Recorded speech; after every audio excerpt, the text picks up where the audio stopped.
My name is Veronica. I'm 60 years old, and the day my parents died, I didn't just lose them, I lost everything. My brother promised we'd share the empire our family built together, but while I was still planning their funeral, he was planning my erasure. Within weeks, my name vanished from every document, every record, every piece of our legacy, as if I'd never existed.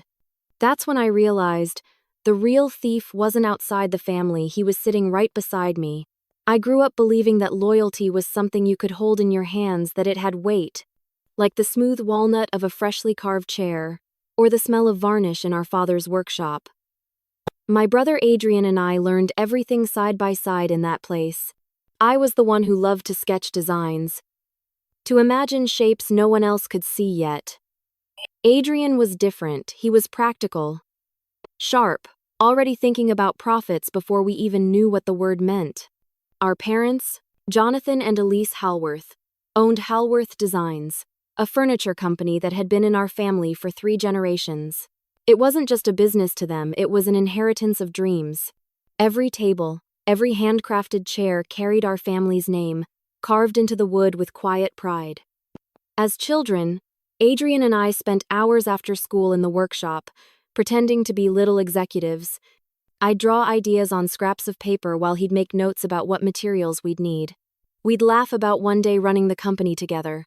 I still remember one night in particular. I must have been 13, Adrian 11. Our father was sanding the edge of a desk he was building for a client, the scent of cedar filling the room. He looked at us and said, "This empire will belong to both of you, never let anyone divide you. A family business only stands when the family stands together." Adrian and I nodded solemnly. We promised, right there, that we'd always be equals. That promise became our anchor. Through college, through internships, through the long, sleepless nights of helping our parents expand the company into a national brand, we were partners. He'd handle contracts and sales, and I'd lead design. People used to joke that we were 2 halves of one mind, and for a long time, it was true.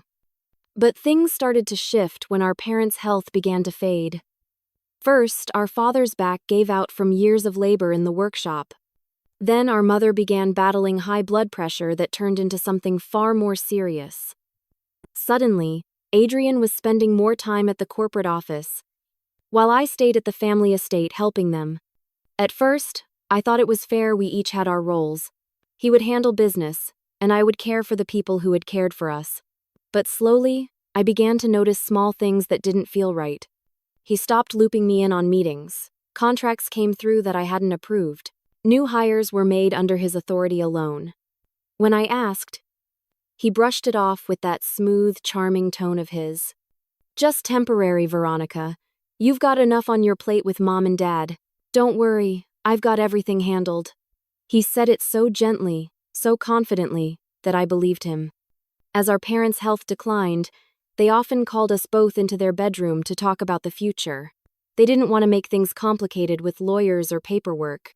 "We trust you two," my mother said one afternoon, her frail hand gripping mine. "You'll know what's fair." I remember glancing at Adrian, then he nodded quickly, smiling that same perfect smile he'd always had, the one that made you want to trust him. Weeks passed in a blur of doctor's visits and hospital calls. I spent most nights by my mother's bedside, while Adrian threw himself deeper into work. He told me it was the only way he knew how to cope. I wanted to believe that, too.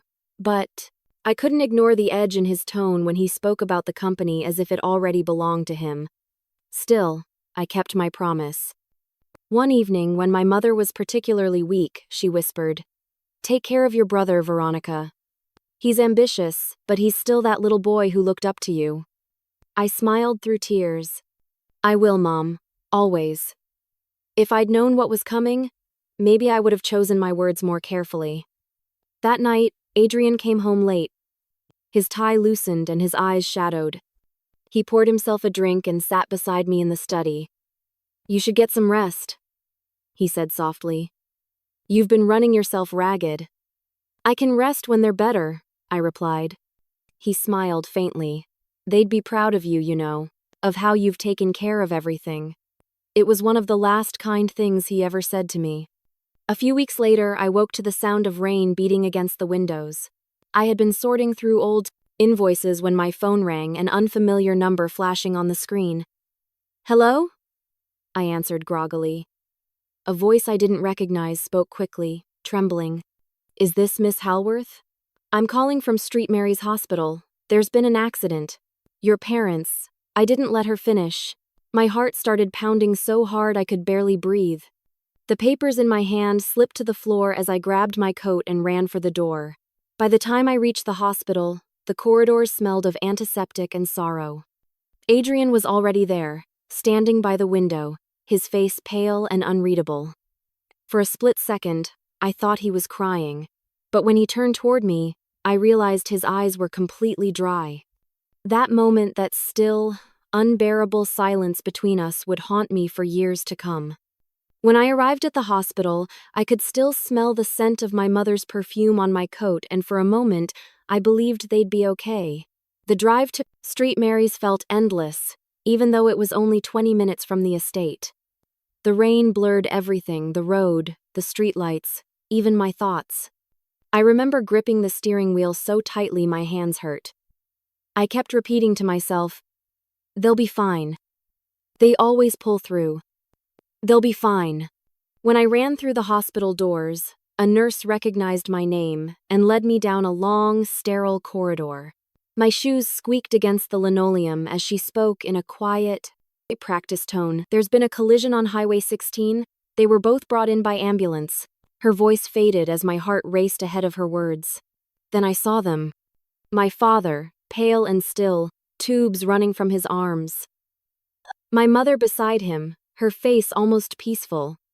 Machines beeped rhythmically. An awful reminder that life was now mechanical, fragile. Adrian stood by the window, his back to me. "Adrian?" I whispered. He turned slowly. His face was gray, his eyes hollow. For a moment, I thought he might collapse into my arms, but he didn't move. I reached for his hand, but he didn't take it. They said it doesn't look good," he murmured, his voice distant, almost detached. I sat beside my mother, holding her hand cold but still faintly warm. "Mom, I'm here," I whispered. "You're going to be okay. Dad's right here too." I looked over at my father, hoping for any sign of movement. His chest rose and fell shallowly beneath the sheet. Hours blurred together in that sterile room. Nurses came and went. Machines hummed softly, counting seconds I wished I could stop. Adrian barely spoke. He just stood there, occasionally checking his phone, his expression unreadable. Then the doctor entered, a kind-faced woman with tired eyes. "Mrs. Halworth has gone into cardiac arrest," she said quietly. "We'll do everything we can." I remember standing up, shaking my head, whispering, "No, no, please." Words cut through me like ice. "I'm sorry. We couldn't save her." My legs gave out. The room tilted. Adrian didn't move toward me, didn't say anything. He just stared at the floor. Minutes later, another alarm went off my father's monitor. A different nurse rushed in. Another code, another desperate attempt, and then silence. Within hours, they were both gone. Just like that. I don't remember leaving the hospital, only the sound of rain again, louder this time, pounding on the roof of Adrian's car as he drove us home. We didn't speak. The only sound was the windshield wipers scraping rhythmically, clearing tears neither of us shed. The following days were a blur of condolences, arrangements, and phone calls I barely understood. The house was filled with flowers and whispers. People said things like, "They lived a good life," and "At least they're together." I wanted to scream at every one of them. They weren't supposed to be gone at all. Adrian took control of everything almost immediately. He contacted the funeral home, the press, the clients. He handled insurance papers and company statements while I was still trying to breathe. When I offered to help, he said, "Don't worry about it. I've got it under control." His tone was flat, emotionless. At first, I thought it was his way of coping, throwing himself into logistics to avoid the pain. He'd always been like that, even as a boy. But something about his detachment unsettled me. The funeral came quickly. I stood at the podium, my hands trembling as I delivered a eulogy I could barely finish. I spoke about their kindness, their love for craftsmanship, how they believed in family above all else. My voice broke when I said, they built Halworth Designs from love, not ambition. Adrian didn't cry. He didn't even look at me. When it was his turn to speak, he simply said, they taught us everything we know, and sat back down. No tears, no warmth. A statement of fact. After the ceremony, I found him outside, smoking something he hadn't done since college. Are you okay? I asked softly. He shrugged. Someone has to keep things moving. I stared at him, waiting for some sign of grief. But there was nothing. He just exhaled a thin trail of smoke and walked away. Weeks passed. The house grew quiet again, the condolences stopped, and the flowers wilted. I tried to find comfort in my work, sketching at my mother's old drafting table, but the lines on the paper looked lifeless. One afternoon, while sorting through documents in the study, I noticed that the family lawyer, Mr. Haynes, hadn't been in touch since the funeral. Curious, I called his office. His assistant hesitated before saying, "Oh, Miss Halworth, I believe Mr. Haynes already met with your brother regarding your parents' estate." I froze. What meeting? About 2 weeks ago. He said you'd been informed. I wasn't. That night, I called Adrian. He sounded perfectly calm, almost cheerful. "Oh, that," he said lightly. "Yeah, I met with Haynes. Just some paperwork stuff. Everything's been handled." "Handled how?" I asked. "Don't worry," he replied. "It's all taken care of. You don't need to get involved."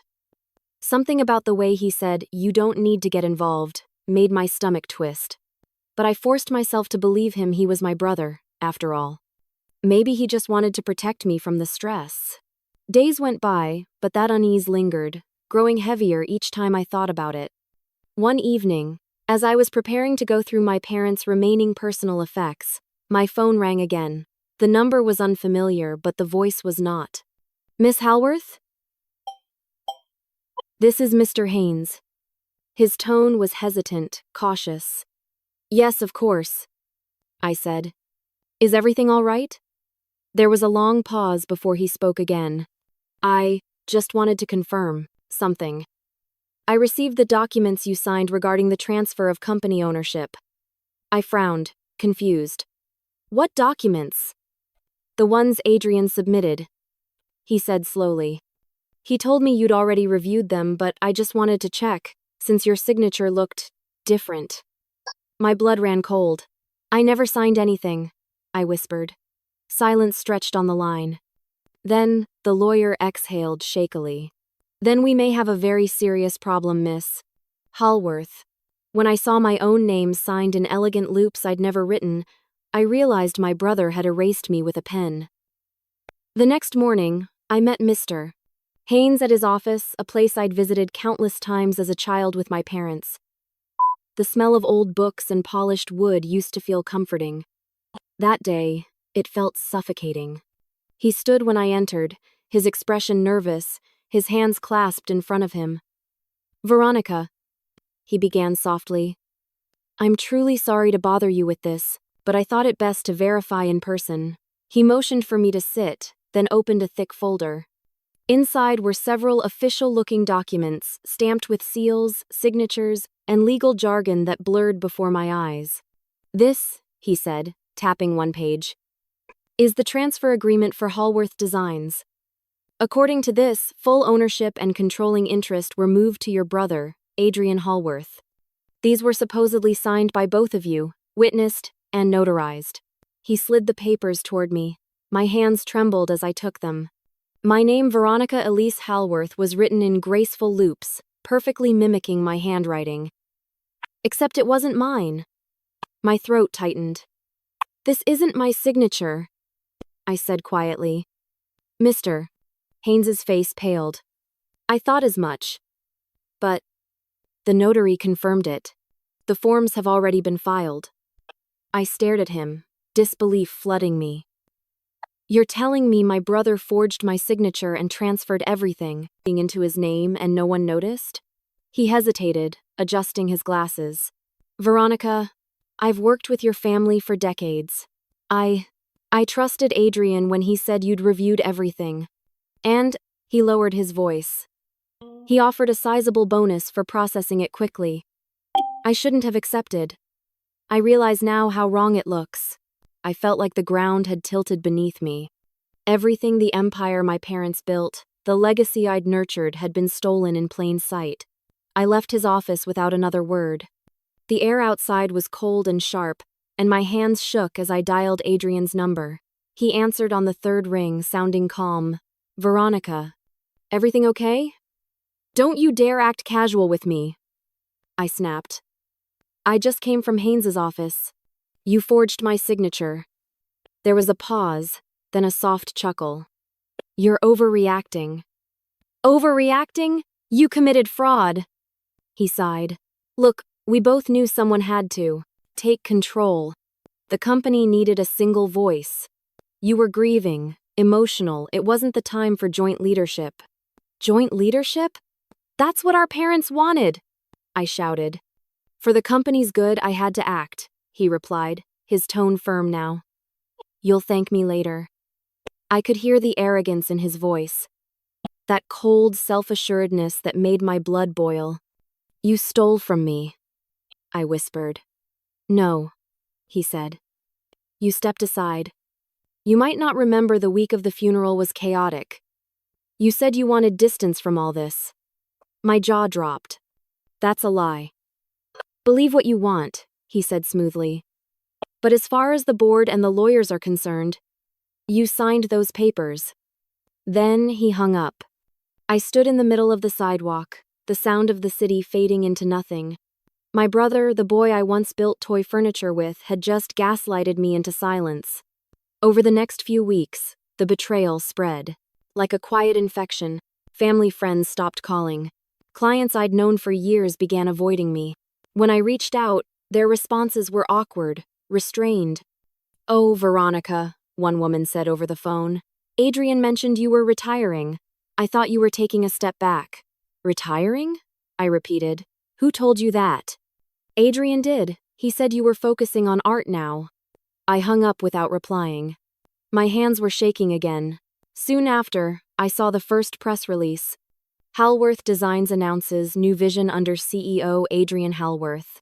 My name wasn't mentioned once.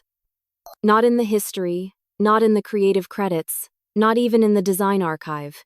He'd erased me completely. When I visited the company headquarters, the receptionist, a girl barely out of college, looked uncomfortable when she saw me. I'm sorry, Miss Halworth, she said quietly. But Mr. Halworth's orders were clear. You're not authorized to enter without an appointment. I stared at her in disbelief. This is my family's company.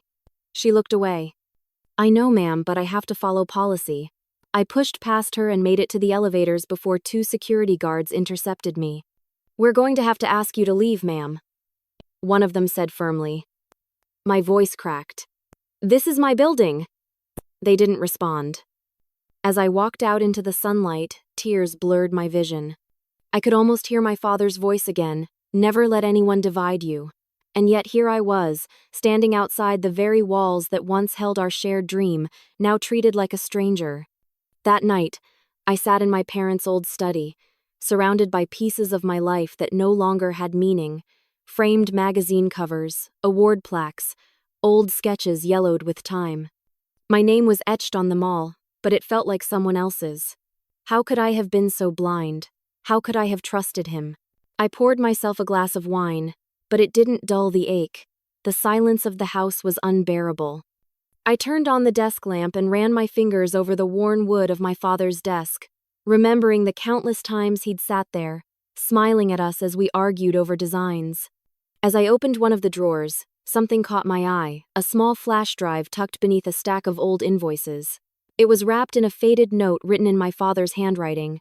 For both, I froze. I turned the drive over in my hand. It was unmarked, simple, and old.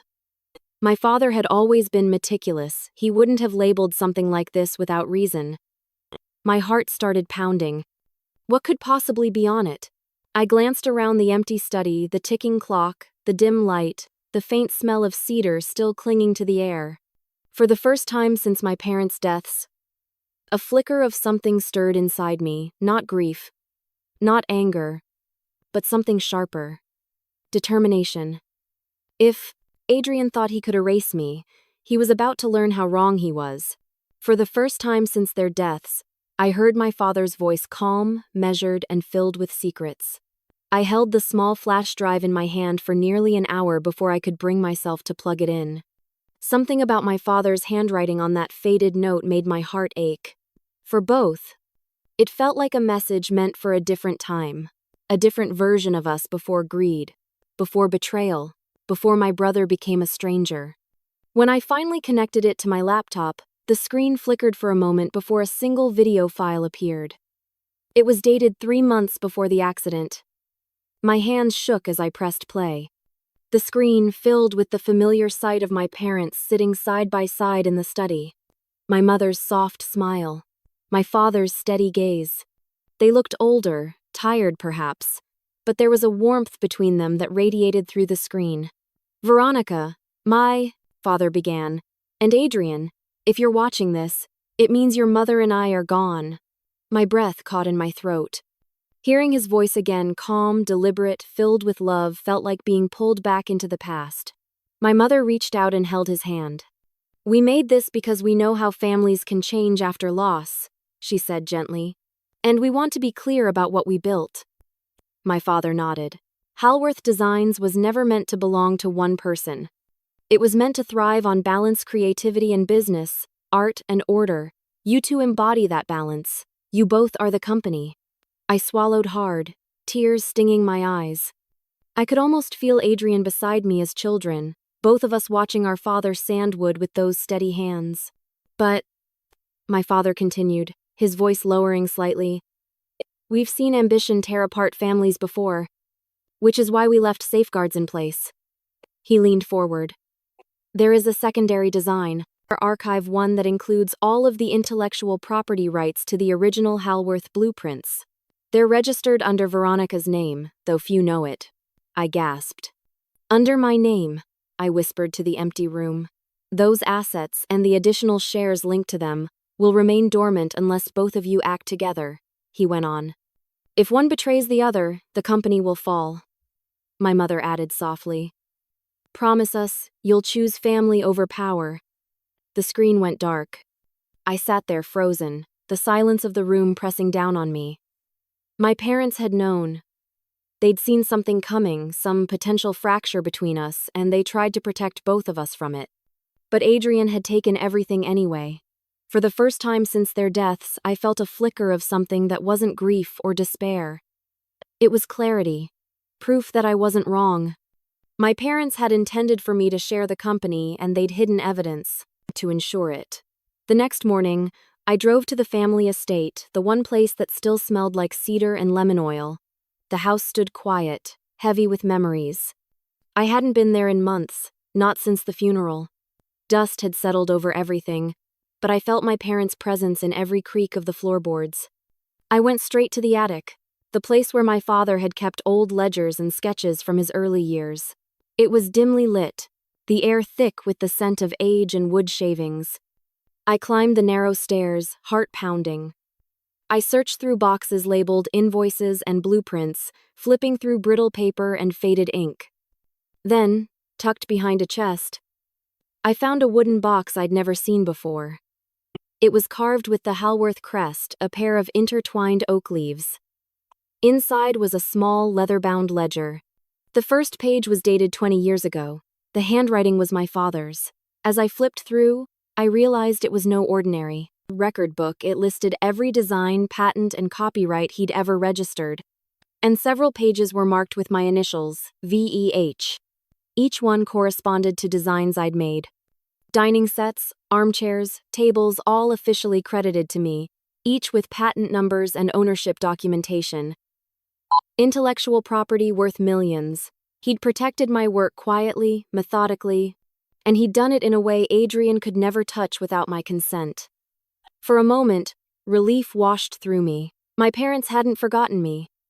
They hadn't been blind to the balance between us. But that relief shattered the instant I heard the sound of footsteps downstairs. Heavy, deliberate. I froze, clutching the ledger to my chest. "Veronica?" Adrian's voice. My heart pounded as his footsteps grew closer. I tucked the ledger into a box and pushed it beneath a pile of blankets. He appeared at the top of the stairs, dressed in his usual tailored suit, his expression sharp and controlled. "Didn't expect to find you here," he said. "I could say the same," I replied coolly. "This house belongs to me now," he said, his tone dripping with possession. "Everything our parents left, including this property, is under my name." I met his gaze. "You mean under forged signatures and lies?" He smirked, taking a few steps closer. "You really should let this go, Veronica. You're embarrassing yourself. The company's moved on, so should you." I could feel anger rising, hot and steady. "You stole from me. From them. Our parents wanted us to share everything." His eyes hardened. "Our parents were dreamers. I'm a realist. You never had the stomach for business." "I had the heart for it," I said. "The soul, the part you'll never understand." For a brief moment, something flickered across his face, annoyance, maybe guilt. But it vanished quickly. He glanced around the attic. "You're wasting your time rummaging through old junk. The past doesn't belong to you anymore." I folded my arms. "Funny, it's the only thing that still tells the truth." He took a step forward, his voice low. "If you dig any deeper, you'll regret it." For a second, neither of us moved. The air between us felt electric, charged with years of resentment that had been festering quietly beneath the surface. Then he turned, his footsteps echoing down the stairs. The front door slammed a moment later. I exhaled shakily, my hands trembling as I retrieved the ledger from its hiding place. His words still echoed in my mind, but they didn't scare me. They fueled me. Because now I knew the truth, my father had left me the key to everything. And if Adrian wanted a war, I was finally ready to fight one. I stopped crying the moment I realized he'd written me off, because that's when I became dangerous. The first few days after finding the ledger were a strange mix of elation and cold focus. Knowing my parents it protected my work was a salve, but it didn't undo what Adrian had done. I could stay angry and loud, or I could be precise. I chose precision. I decided, quietly and deliberately, to fight in a way that would hurt where it mattered. The truth and the evidence of it. Not a shouting match in the papers, not a public meltdown. That was Adrian's playbook, grandstanding and bluster. My plan was slow and surgical. The first call I made was to Mara Bennett. Mara had been my mother's closest friend for decades, a retired corporate lawyer with a sharp mind and a quieter moral code. She'd helped my parents with small legal matters before, and when she'd heard who I was, she answered on the first ring. Her voice on the phone was steady, the way it always had been. A voice that said, "You don't have to do this alone." We met for coffee in a small cafe away from the estate, the kind of place Adrian never frequented. Mara's hair was silver and cut short. Her eyes were still quick. I laid the ledger and the USB on the table between us, and she listened without interrupting as I told her everything: the hospital, the forged papers, Adrian's casual betrayal. When I finished, she slid her glasses up her nose and opened the leather-bound ledger to the marked pages. "Your father was meticulous," she said. "And careful. This looks intentional. He wanted safeguards." She tapped a line of patent numbers. "These are properly registered. Whoever altered the ownership must have overlooked the intellectual property trail." Her voice had that tiny lift that meant she was already thinking 3 steps ahead. Mara agreed to help. She dusted off contacts, called a forensics expert, and within a week we had a small, trusted team. Mara's legal instincts, a digital forensics analyst, and later, a private investigator I hired with the small savings I'd been squirreling away. I told no one else. I could already feel the hush of things being done right. Mara and I sat for hours going over the forged documents Mr. Haynes had shown me. The forgery was elegant, practiced, but not flawless. Mara pointed out details only an expert might catch. The ink used on certain dates that didn't match archival paper. a notary stamp applied in a way inconsistent with state records, a witness line that lacked a corresponding affidavit. They wanted it to look indisputable, Mara said. But they rushed. Greed always rushes. As we dug, I began gathering everything I could from my own life. Old emails between my parents and me about design drafts, contracts where my name appeared as the originator of certain pieces, magazine layouts showing my credited work, and sketches with my fingerprints in the graphite smudges. Every scrap started to form a map. I copied, cataloged, and backed everything up. The ledger's patent numbers were a key, each one traced back to filings under my name or my parents' trust. The more we found, the more impossible Adrian's story became. But I needed more than archives. I needed to show motive and method. How the signatures were forged, who actually filed the paperwork, and whether anyone had been paid to look the other way. That's why I hired a private investigator, a discreet man named Tomas, who'd worked corporate fraud long enough to smell the rot. He worked quietly, pulling phone records, notary logs, and time-stamped emails. Within days, he reported back with proof that made my stomach drop. A series of calls between Adrian and a notary's office in the weeks after the funeral, and bank transfers that suggested a consulting fee to someone connected with the law firm. The transfers were vague, labeled as expedited services, convenient and deliberately opaque. Tomas's files also hinted at repeated late-night visits Adrian had made to Mr. Haynes's office visits that weren't logged on the public calendar. When Mara confronted Haynes with this, he stammered and admitted that Adrian had been insistent, assertive, and unusually generous with his time and money. He offered compensation for immediate processing, Haynes said, the shame clear in his voice. I didn't see how badly designed the consequence would be until it was too late. Armed with this, Mara and I built a case that was more than emotional. It was legal, technical, and undeniably damning. The forged signature could be countered by handwriting analysis. The bank transfers could be traced to payments Adrian had authorized, and the patent ledger proved my legal stake, the one my father had quietly protected me with. But while I assembled documents and testimony, I also took a subtler tack. I missed designing. In the evenings, I began sketching again, not for revenge, but because it steadied me. I used a pseudonym, V.E. Hart, and submitted concepts to small boutique firms and independent galleries. It was intoxicating to create again, to watch people respond to the curves and silhouettes that had once made my parents proud. The designs began getting attention. A boutique in the city commissioned a limited run, and a small magazine reached out for an interview but for the pseudonym. The unexpected part of that choice was how it affected Adrian. Unseen, my work began competing with his public line. Clients who once accepted his new branding started asking questions about the Hallworth aesthetic returning, and whispers began that someone inside the old tradition was resurfacing. I felt a quiet satisfaction. While I gathered legal proof, my designs were quietly reminding the world there was another Hallworth voice. Yet, even as my confidence grew, Mara's pragmatism tempered it. She kept reminding me that truth in court was different from truth in a cafe. Documentation is one thing, she said one night, her fingers steepled. But people protect their own. Once you expose him, he'll come for you. I didn't say it to frighten me. She said it to prepare me. I understood the warning. Adrian had already burned bridges with subtle payments and lawyers who could be silenced. The evidence we had was powerful, but it wasn't yet foolproof in the court of public opinion. I'd sharpened the knife until it cut clean. But Mara's words lodged in my chest like a splinter. Once you pull it free, it may draw blood for both of you. I looked at her across the small table, the ledger and Tomas's reports stacked between us. Then we make sure the blood leads straight to him, I said, and felt more certain with every breath.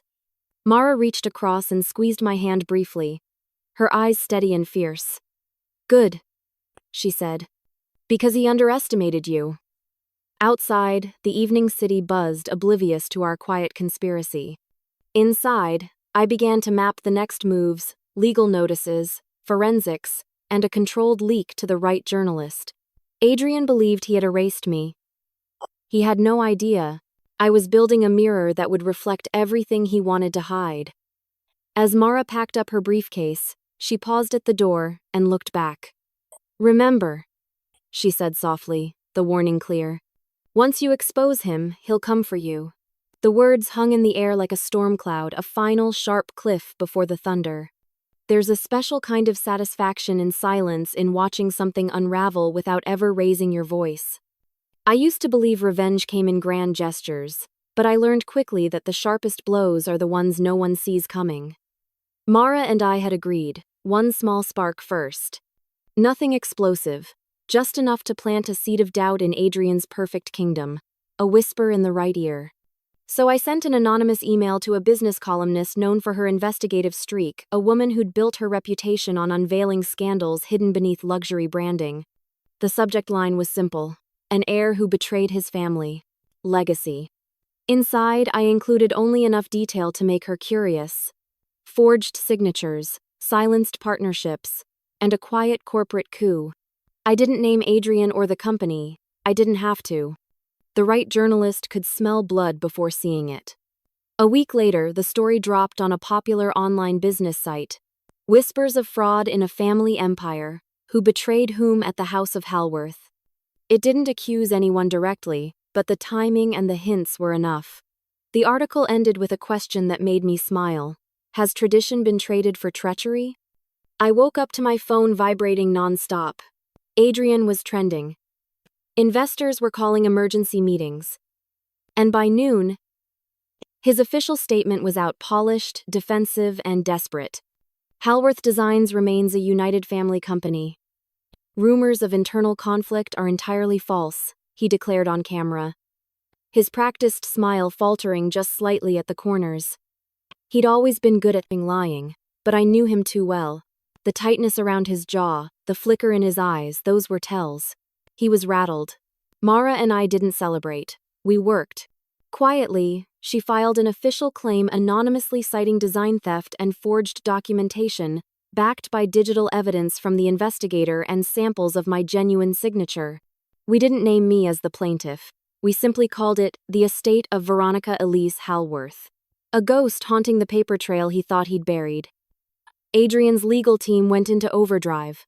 I knew because I still had friends inside the building, people who whispered updates to me from the shadows. His PR staff were scrambling to control the story, trying to track down the anonymous source. Internally, chaos brewed, board members questioning missing records. Investors suddenly demanding audits. Meanwhile, V.E. Hart, my pseudonym, was quietly thriving. A small gallery in New York requested an exhibition of my commentated designs. My reimagined Halworth pieces, updated, modernized, began circulating online, drawing attention for their craftsmanship and emotional resonance. People called them a return to heritage and a reclamation of classic artistry. I watched from behind the curtain as the designs that were rightfully mine stole back the spotlight. I started to reintroduce my father's hidden archive through this brand, sketches from his old collection, untouched designs that had never seen production. They carried the soul of Halworth, the craftsmanship that once made our name mean something. But this time, every piece was signed by me, V.E. Hart, the identity Adrian didn't yet know existed. Each success under that name sent a tremor through his empire. Clients began comparing the originality of my work to the sterile, mass-produced feel of his new lines. Journalists started asking whether Halworth Designs had lost its artistic touch. It was deliciously poetic. His empire was collapsing under the weight of its stolen foundation. Mara warned me to be cautious.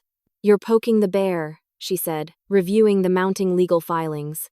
"The more public this gets, the closer he'll look for the hand pulling the strings." But I couldn't stop.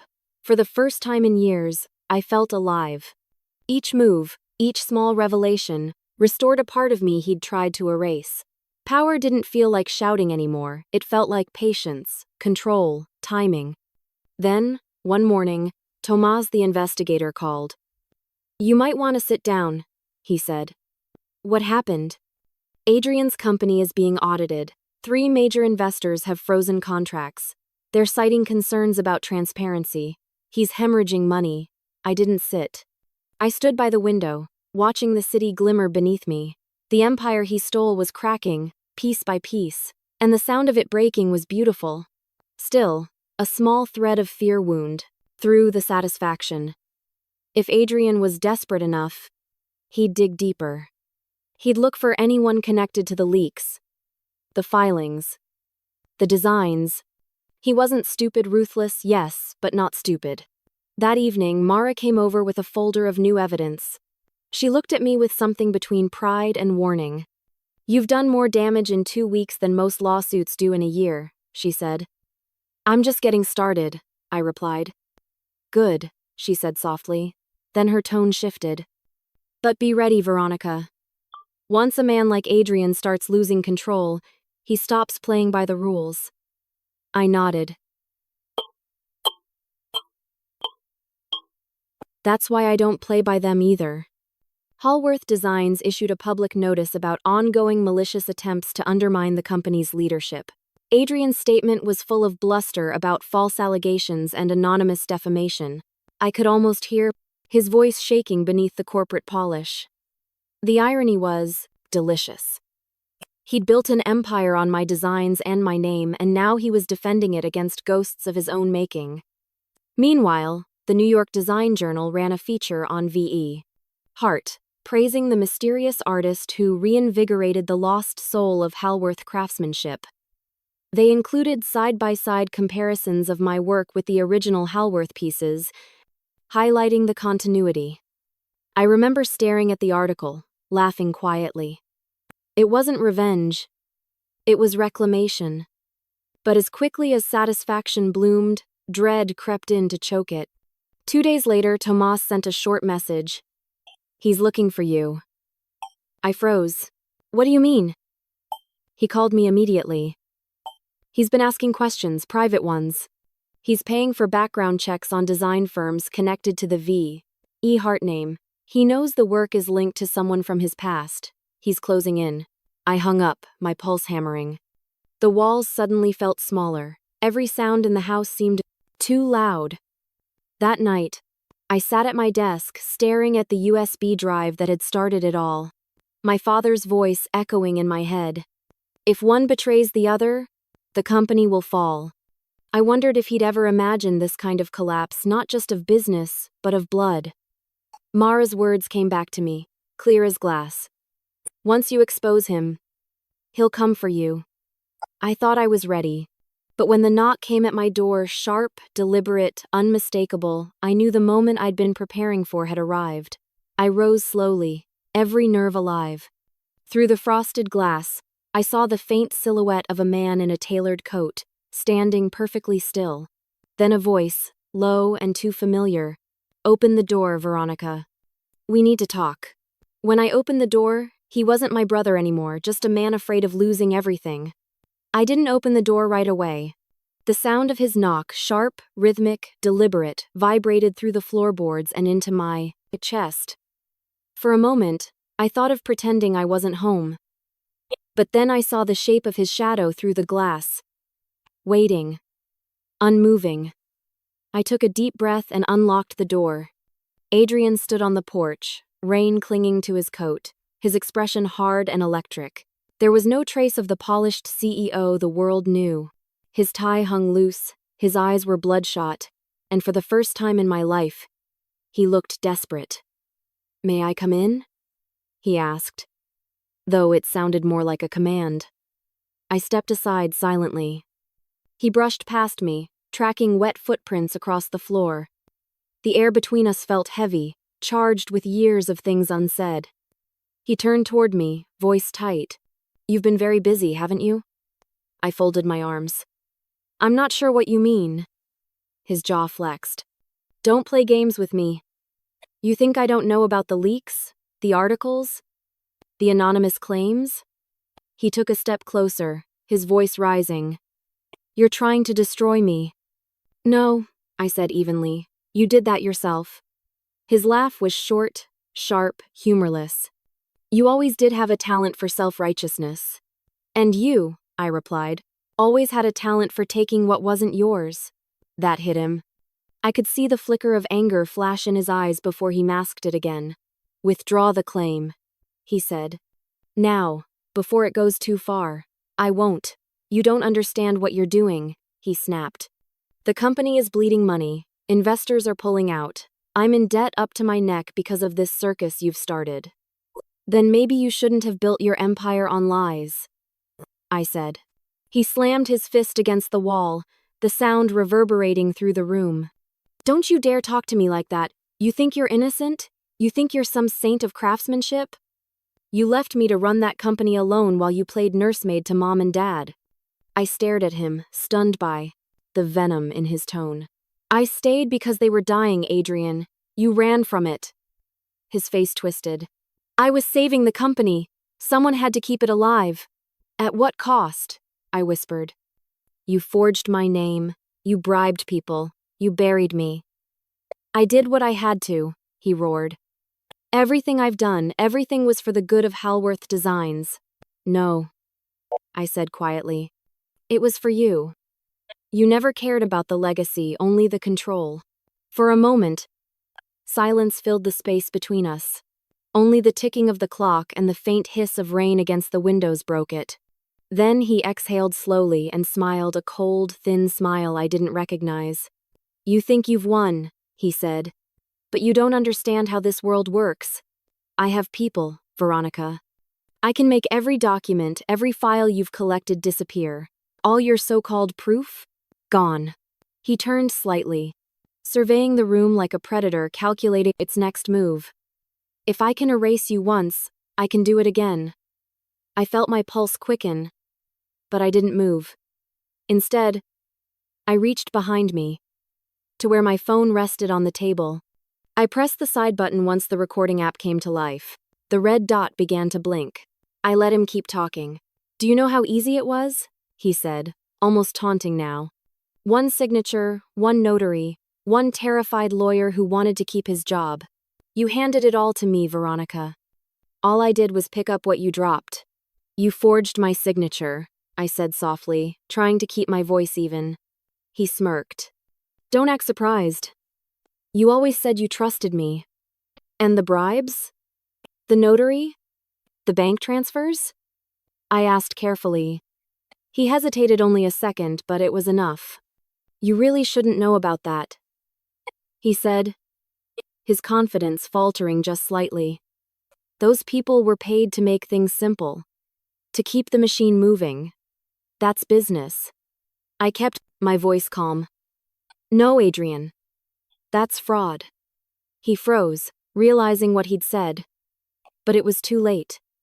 The recording captured everything: his confession, his arrogance, his downfall. "You're finished," I said quietly. His eyes darkened. "If you go to the police with that, I'll make sure no one ever believes you. You'll be the bitter sister, the failed designer trying to smear the golden boy." He stepped closer until he was inches from my face. "You'll lose. Again." I met his stare, unflinching. "Not this time." He held my gaze for a long moment. Then, without another word, he turned and stormed toward the door, slamming it so hard the walls shook. The sound echoed long after he was gone. I stood there for a while, heart racing, listening to the rain resume its steady rhythm. Then I picked up my phone and stopped the recording. The timer read 32 minutes. 32 minutes of truth. I forwarded the file to Mara immediately, attaching a single terrible, a line of text. He confessed. It's all there. Within minutes, my phone buzzed with her reply. "Lock your doors. Back up the file. We're going to make this public." I barely slept that night. Every creak of the house made me jump. Every flicker of headlights outside made me think Adrian had come back. I sat in the dark, clutching my father's old ledger. The recording stored safely in the cloud and on a flash drive hidden beneath the floorboard. At dawn, exhaustion finally dragged me to the couch. I drifted in and out of uneasy dreams, flashes of childhood, of our parents smiling in the workshop, of Adrian laughing as we built toy furniture. And then my phone buzzed again. I blinked awake, disoriented, and reached for it. A message from Mara. "Turn on the news." My stomach dropped. I grabbed the remote and switched on the TV. The morning anchor's voice was calm but urgent. Breaking news this morning: Hallworth Design's CEO Adrian Hallworth is now under investigation for allegations of corporate fraud and document forgery. Sources confirm that new evidence, including an audio recording, has been submitted to authorities. The screen shifted to show footage of Adrian leaving his office, surrounded by reporters. He looked pale, furious, cornered. The same man who'd once stood so tall in the glow of cameras now flinched under their questions. I sat there, stunned, my coffee forgotten on the table. The empire he'd stolen was collapsing, and for once, I didn't feel fear. I felt strength. The empire that stole my name was finally crumbling under its own lies. The morning the story broke, it didn't just hit the local business section, it dominated every national outlet. The name Hallworth filled headlines across the country. What had once been synonymous with quality craftsmanship and family heritage was now the center of a scandal so wide it couldn't be contained. Hallworth Design's CEO under investigation for fraud, forgery. Scandal rocks historic furniture empire. Did Adrian Hallworth steal his sister's legacy? Each article was a dagger of poetic justice, each headline a thread unraveling the empire he'd built on deceit. I watched it all from my living room, the same place I'd sat in silence months earlier, surrounded by grief and disbelief. Now, the same silence carried a different weight, not sadness, but vindication. Mara called just after noon. Her voice was steady, professional, but I could hear the faint undercurrent of satisfaction. "They've opened a full investigation," she said. "The recording, the ledger, the bank transfers, it's all admissible. The authorities are moving fast." "Good," I said softly. It's time the truth spoke for itself. Within 48 hours, Hallworth Design's board convened an emergency meeting. Shareholders who once worshipped Adrian's charisma were suddenly distancing themselves, citing ethical concerns. His lawyers released frantic statements, spinning the narrative, but it was already too late.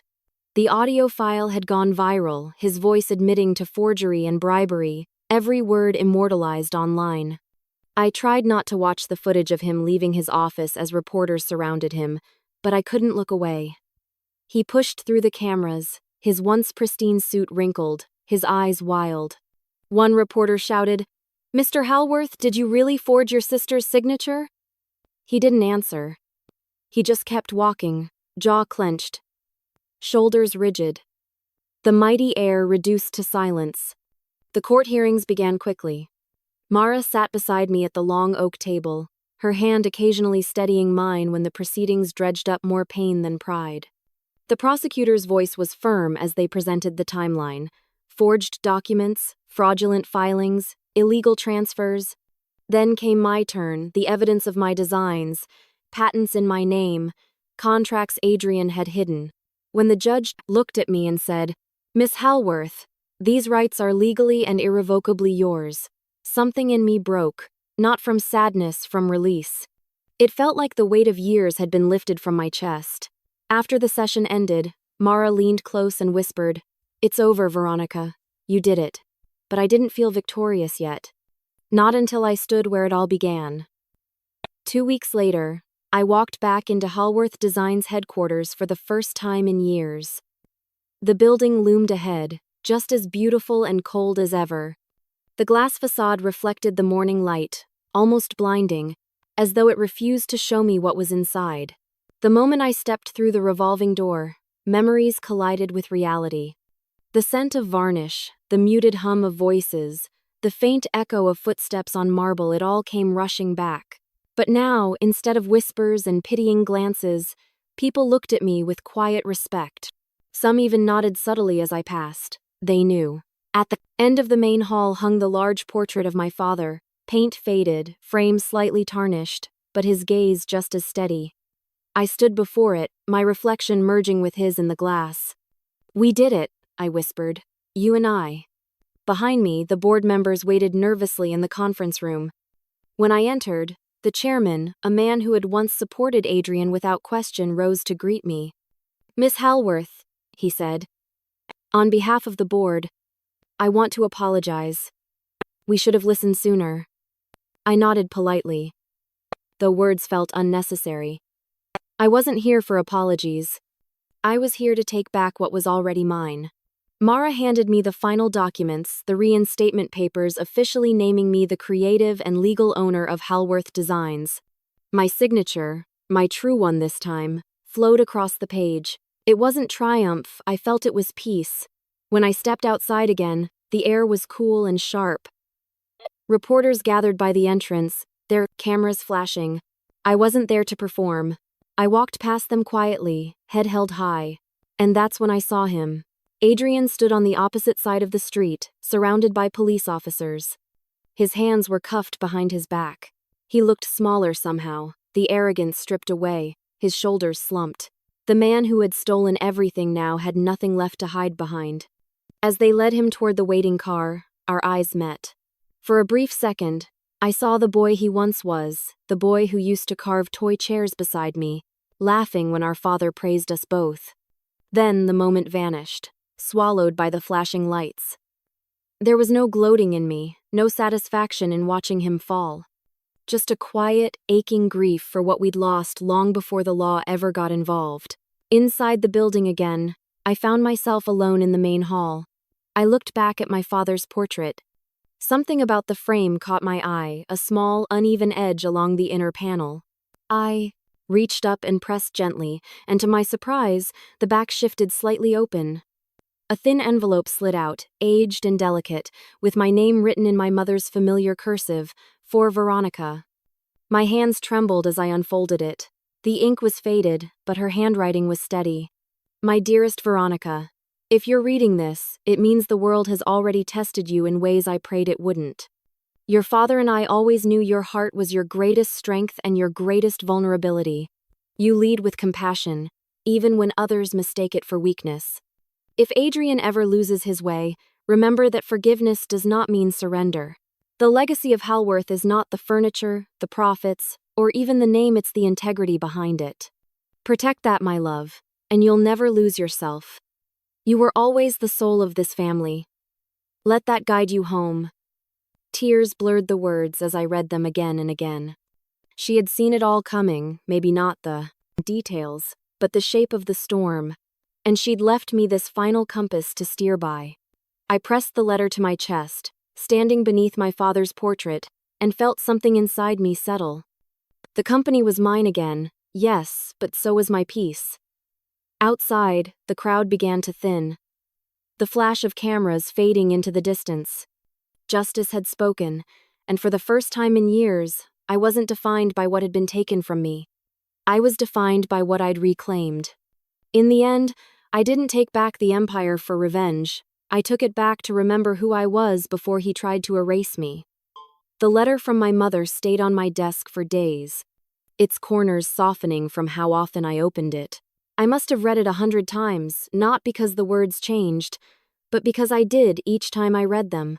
Her handwriting, neat, deliberate, filled with care, felt like a thread pulling me back to who I had been before all of this, before forged papers, boardroom, battles, and sleepless nights spent wondering how my own brother could do what he'd done. Her words, "forgiveness does not mean surrender," echoed in my mind whenever I started to hate him again. I realized she wasn't just warning me about ambition. She was reminding me to protect the part of myself that he could never steal: my compassion, my integrity, the very soul of the company. That was what I had almost lost. And that was what I decided to rebuild. When I returned to Halworth Designs as its rightful owner, I didn't walk in as a conqueror. I walked in as a caretaker.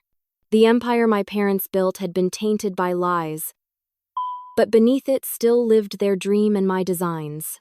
The first thing I did was dismantle the hierarchy Adrian had built around fear and competition. I met with the employees, designers, artisans, managers, and told them what my parents had always believed. This company isn't about one name on a wall. It's about every pair of hands that build what we imagine. The room was silent at first, cautious.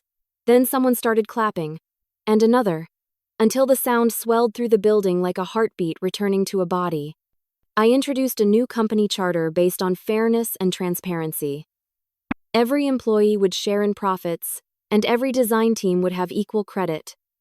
Pay gaps were closed. The toxic culture of secrecy and control dissolved piece by piece, replaced by collaboration and open doors.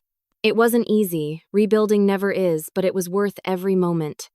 I also started a mentorship program in my parents' names, the Jonathan and Elise Foundation for Young Designers. It was built to support women and underrepresented artists in design, offering scholarships and apprenticeships. For the first time, the company became something more than an inheritance. It became a bridge between generations of creators. Mara became our head of legal counsel. She laughed when I offered her the position, saying she was too old to start over, but the glint in her eye told me she was proud. "I'll stay long enough to make sure no one ever tries to steal your name again," she said. And she did. Under her guidance, we won every case Adrian's defense team tried to delay. The patents were reissued, the forged documents struck down, and every trace of falsehood removed from the archives. Meanwhile, my own designs, once buried under his arrogance, began to bloom again. The V.E. Hart collection went public under my real name, and the response was overwhelming. Critics called it a return to artistry. Clients described it as emotion made tangible. I didn't correct them. That's exactly what it was. Emotion turned to craft. Pain turned to beauty. Months later, I agreed to an interview. The reporter, a kind woman named Lila, asked me the question I'd been dreading. "Veronica," she said, adjusting her recorder, "what do you want people to remember about this story? About you?" For a moment, I looked out the window of the office, the same window where I used to sit as a girl sketching my first designs. The city below shimmered in the afternoon light, full of noise and movement. "I don't want to be remembered for what was taken from me," I said, finally. "I want to be remembered for what I refused to let die: my parents' legacy, the integrity of their work, and the belief that family isn't about power. It's about purpose." Lila smiled softly. "And Adrian?" I hesitated. "He'll be remembered for his choices, but I'll be remembered for mine." Adrian's sentencing came 3 months later. Fraud, forgery, obstruction, his lawyers couldn't twist their way around the evidence. The judge was stern but not cruel, giving him 10 years with parole possible after 5. I didn't attend the trial that day, but when I heard the verdict, I felt nothing. Not victory, not sadness, just a quiet acceptance that justice had been done. Still, I went to see him once. It wasn't forgiveness I sought, just closure. The prison visiting room was sterile, humming with fluorescent light. Adrian looked older, thinner. His confidence was gone, replaced by a weariness I barely recognized. When he saw me, he gave a small, bitter laugh. "Come to gloat?" "No," I said softly. "To remember." He frowned, confused. I reached into my bag and pulled out an old photo, the two of us as children, sitting in our father's workshop, covered in sawdust and smiling as we held up 2 uneven little chairs. I placed it on the table between us. "I thought you might need this," I said. He stared at it for a long moment. His mouth opened like he wanted to say something, maybe an apology, maybe another excuse, but nothing came. His eyes filled with something that might have been regret. I stood to leave. "Goodbye, Adrian," I said. He didn't answer. When the guard opened the door behind me, I didn't look back. Now, months later, the company runs smoothly. The laughter of the design teams fills the halls where silence once lived. New projects flourish. Young designers bring in ideas I could never have imagined. Every time I walk through the workshop, I hear echoes of my parents' voices, calm, wise, proud. Sometimes, when the office quiets at dusk, I stop in front of my father's portrait. My mother's letter stays framed beside it. I touch the corner of her handwriting and whisper a thank you into the air. I don't know if she can hear me, but I hope she can see what I've done, how I rebuilt everything not from vengeance, but from love, because that's what legacy truly is. Not the buildings, not the money, not even the name carved into glass and wood, but the truth that endures beneath it. The other night, I stayed late at the office, finishing a design for a new line inspired by the first sketches I ever made. When I finally stepped outside, dawn was just breaking. The city stretched before me, rooftops glowing gold in the early light. the air still cool and still. I stood there, breathing it all in the same skyline my parents had once admired, the same streets that had seen our rise and fall and rise again. For the first time, I felt completely at peace. The past no longer haunted me. It had shaped me, yes, but it no longer owned me. I thought about Adrian, about the Empire, about everything it cost me to reclaim it, and I smiled. Because in the end, I hadn't taken it back for revenge. I'd taken it back to remember who I was. And as the sun climbed higher, painting the city in light, I whispered the words that had waited years to be spoken, the truth of my entire story. He erased my name from the walls, but I carved it back into history. In the end, justice wasn't about winning, it was about remembering who I was before betrayal tried to break me. My brother took everything our parents built, but he couldn't take the truth. I rebuilt what he destroyed, not out of anger, but out of love for the legacy that raised me. Because in this life, names can be erased from paper, but never from destiny. He erased my name from the walls, but I carved it back into history.